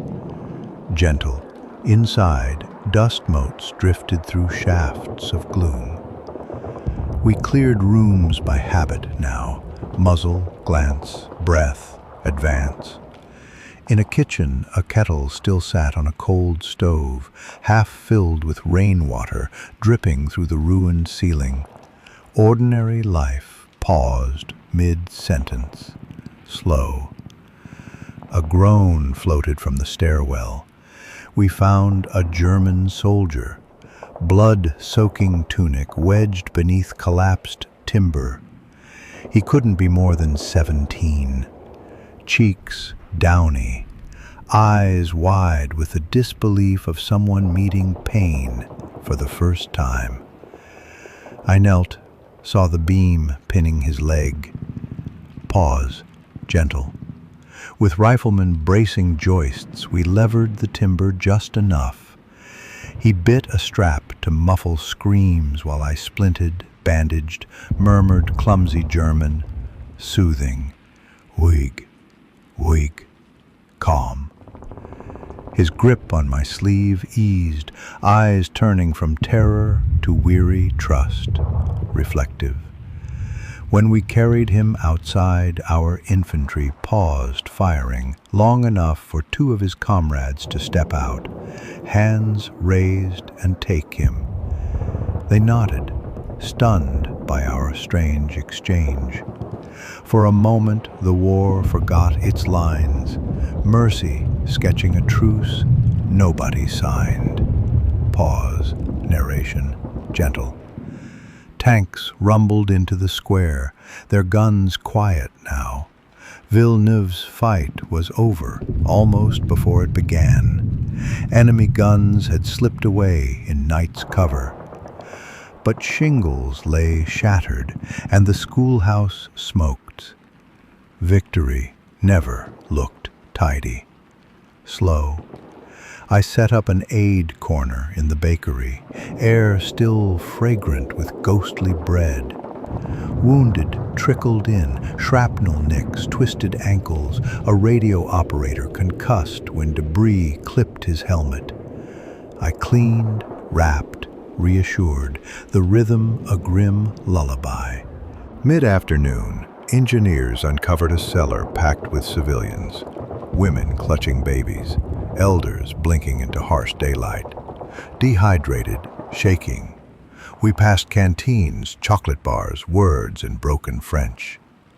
Gratitude shimmered in their eyes, fear melting like frost. An elderly woman pressed a cloth bundle into my hands.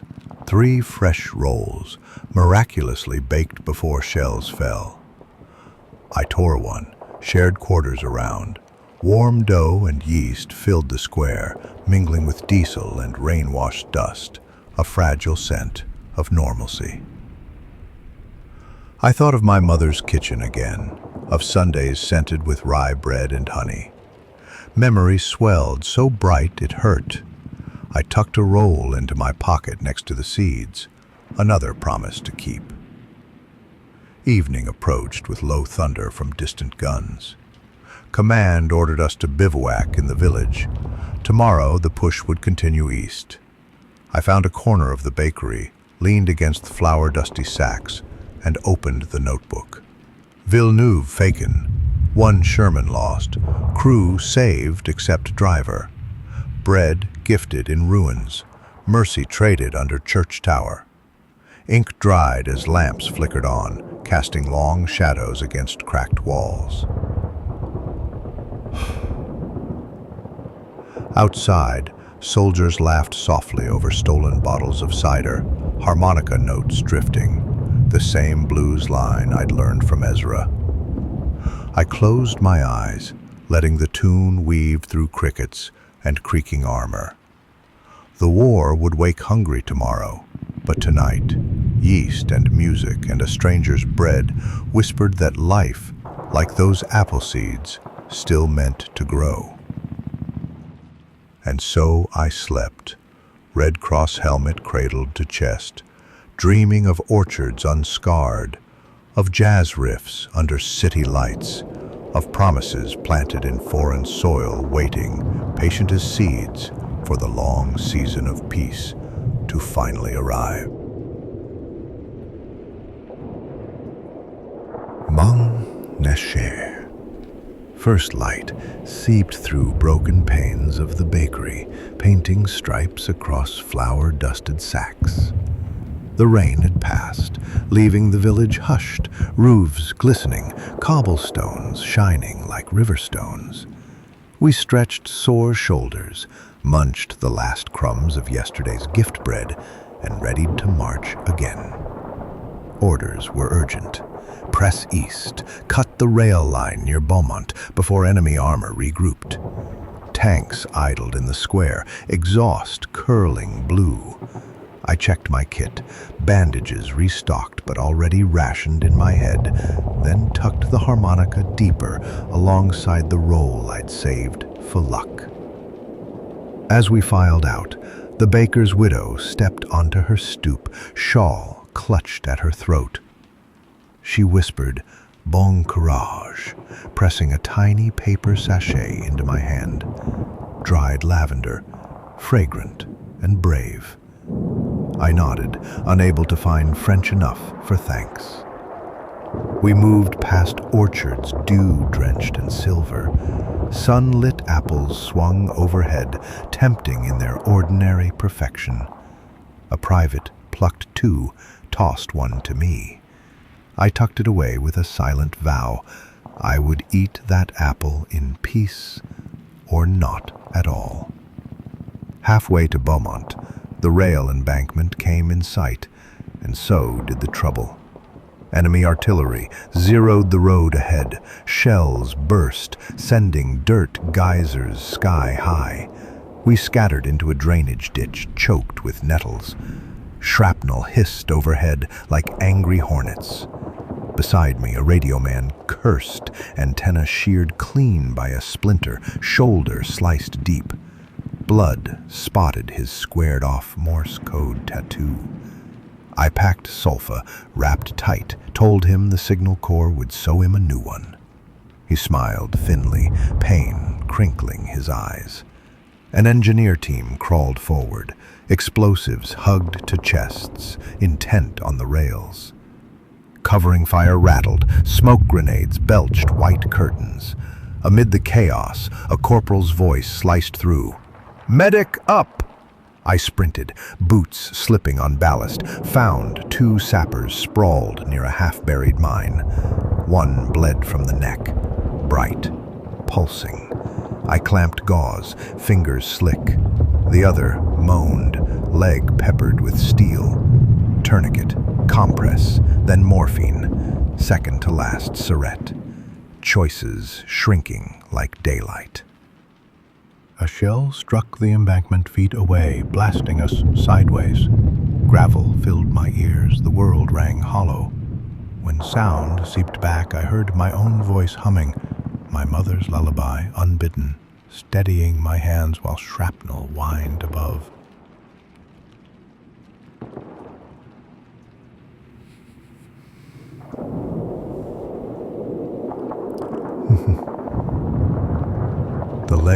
sapper blinked up at me, weakly. "Doc, you sing worse than artillery." I laughed, a short, cracked thing, but it broke the terror's grip long enough for us both to breathe.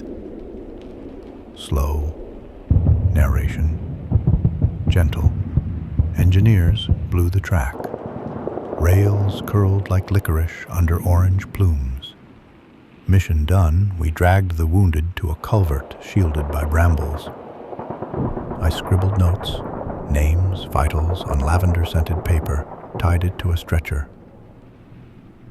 The irony struck. Death records perfumed, reflective.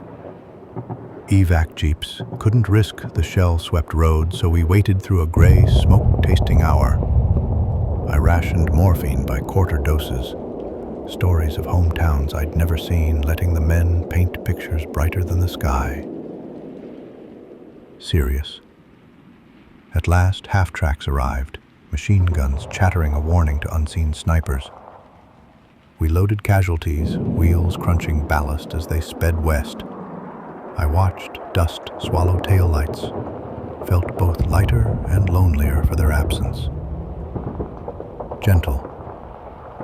We pushed on foot through stubbled wheat toward Beaumont's edge, a rail yard pocked with craters, boxcars smoldering. The silence there felt dangerous, like a held breath. Inside one car we found 2 POWs and a pair of French railmen hiding together, fear welding enemies into allies. I checked the railmen, tired, hungry, unhurt. Then tended a POW's cracked rib with an improvised sling cut from my own torn sleeve. Slow, nostalgic. One railman, hair white as chalk dust, handed me a rusted tin cup of chicory coffee. I sipped. It tasted burnt and beautiful. For a heartbeat, the war seemed very far away. Just men sharing bitter warmth in a boxcar, smelling of smoke and spilled grain. Night closed in fast, clouds swallowing moonrise.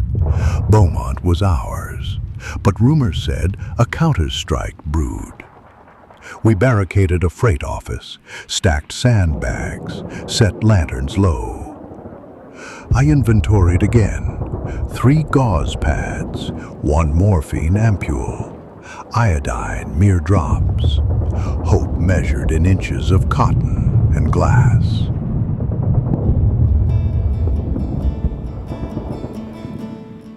I took out the harmonica, let a soft line drift. Something slow, river deep.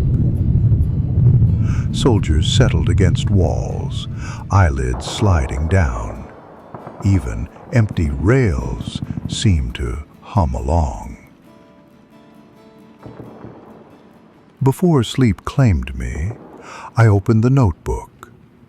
Rail cut at 14:30, sappers saved, lavender's scented casualty tag, boxcar coffee, harmonica blues, apple still untouched.